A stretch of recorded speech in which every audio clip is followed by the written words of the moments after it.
Chapter 5. After this there was a feast of the Jews, and Jesus went up to Jerusalem. Now there is in Jerusalem by the sheep gate a pool in Aramaic called Bethesda, which has 5 roofed colonnades. In these lay a multitude of invalids, blind, lame, and paralyzed. One man was there who had been an invalid for 38 years. When Jesus saw him lying there and knew that he had already been there a long time, he said to him, "Do you want to be healed?" The sick man answered him, "Sir, I have no one to put me into the pool when the water is stirred up, and while I am going, another steps down before me." Jesus said to him, "Get up, take up your bed, and walk." And at once the man was healed, and he took up his bed and walked. Now that day was the Sabbath. So the Jews said to the man who had been healed, "It is the Sabbath, and it is not lawful for you to take up your bed." But he answered them, "The man who healed me, that man said to me, 'Take up your bed and walk.'" They asked him, "Who is the man who said to you, 'Take up your bed and walk'?" Now the man who had been healed did not know who it was, for Jesus had withdrawn as there was a crowd in the place. Afterward Jesus found him in the temple and said to him, "See, you are well. Sin no more, that nothing worse may happen to you." The man went away and told the Jews that it was Jesus who had healed him. And this was why the Jews were persecuting Jesus, because he was doing these things on the Sabbath. But Jesus answered them, "My Father is working until now, and I am working." This was why the Jews were seeking all the more to kill him, because not only was he breaking the Sabbath, but he was even calling God his own Father, making himself equal with God.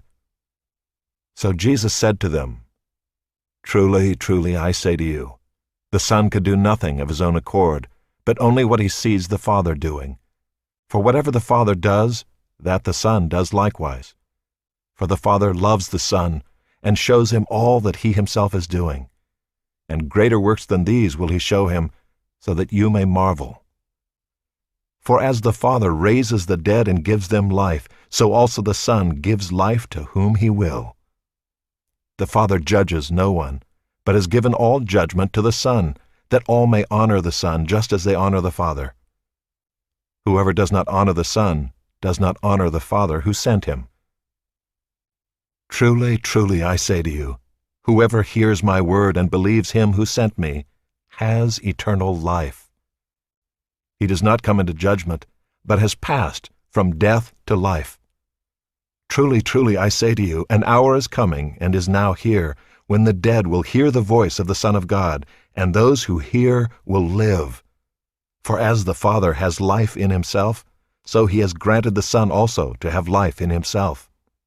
And he has given him authority to execute judgment, because he is the Son of Man.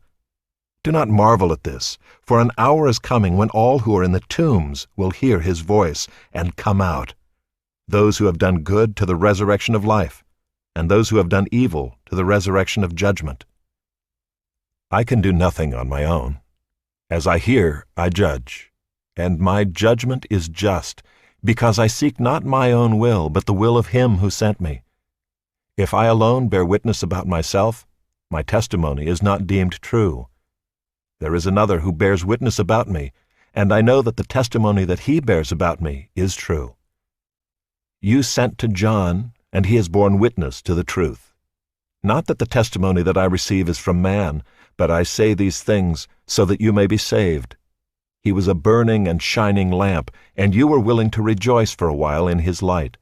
But the testimony that I have is greater than that of John.